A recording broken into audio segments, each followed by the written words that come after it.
ഭ്രാന്താണ്, ഭ്രാന്ത്. ഒരുതരം കളവ്, മറ്റൊരു ഭ്രാന്ത്.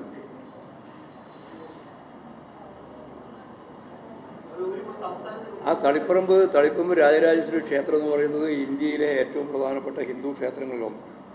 അവിടെ പഴയ ക്ഷേത്രത്തിലുള്ളതുപോലെ ബലിയോ അതിൻ്റെ ഭാഗമായിട്ടുള്ള ശത്രു സംഹാര പൂജയൊന്നും തളിപ്പറമ്പിലില്ല.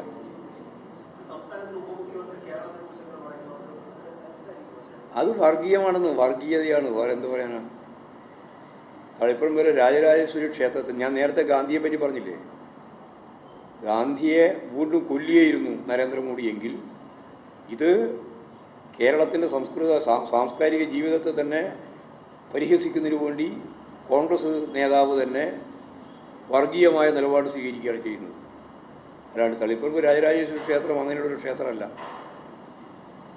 രാജ്യത്തിൻ്റെ എല്ലാ ഭാഗത്തും ലോകത്തിൻ്റെ വിവിധ മേഖലകളിൽ നിന്ന് വരുന്ന ആളുകളുടെ ഏറ്റവും പ്രധാനപ്പെട്ട ഒരു കേന്ദ്രമാണ് ഈ ക്ഷേത്രം.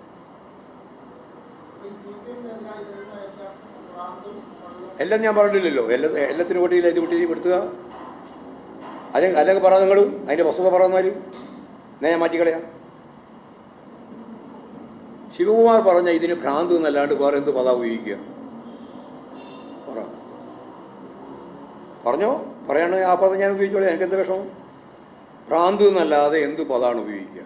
പൗരാണികമായിട്ട് കേരളത്തിലെ ഏറ്റവും പ്രധാനപ്പെട്ട ഹിന്ദു ക്ഷേത്രങ്ങളിൽ ഈ തളിപ്പറമ്പ് എന്ന് പറയുന്ന സ്ഥലം തന്നെ പെരിഞ്ചല്ലൂർ എന്ന ഒരു പദത്തിൽ നിന്നാണ് രൂപപ്പെട്ടു വന്നത്. പെരിഞ്ചല്ലൂർ എന്ന് പറഞ്ഞാൽ ബ്രാഹ്മണ ഗ്രാമങ്ങളായിരുന്നു.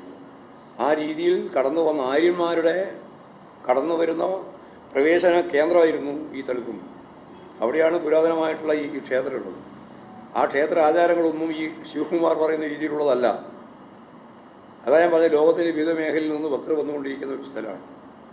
അവിടെ ഇങ്ങനെയുള്ള തോന്നിയാസം പറഞ്ഞാൽ അതിന് ഭ്രാന്ത് എന്നല്ലാണ്ട് എന്താ പറയുക, എന്ത് പദപ്രയോഗം വേണം? പിന്നെ സുധാകരൻ പറയട്ടെ, എന്നാലും സുധാകരൻ അറിയുന്നതാണല്ലോ. അപ്പോൾ ഒന്നും മനസ്സിലായില്ലേ. പിന്നെ രണ്ടാമത്തേതാ കളവാണെന്നുള്ളത് എന്ന് പറഞ്ഞാൽ ജനിക്കുമ്പോൾ തന്നെ മരിച്ചു പോകുന്ന രീതിയിലുള്ള കളവ് പറഞ്ഞാൽ ആ കളവിന് വേറെന്താ പേര് പറയുക? രണ്ട് കമ്പനി, ഒരു കമ്പനി ഇവിടെ, മറ്റൊരു കമ്പനി വിദേശത്ത്. ആ കമ്പനി ഈ കമ്പനി നമ്മൾ യാതൊരു ബന്ധമില്ല എന്ന് വ്യക്തമാക്കപ്പെട്ടാൽ അതിന് കളവ് എന്നല്ലാണ്ട് വേറെന്താ പറയുക? അത് ആഘോഷിക്കാൻ മനോരമ പോലുള്ള പത്രങ്ങൾ.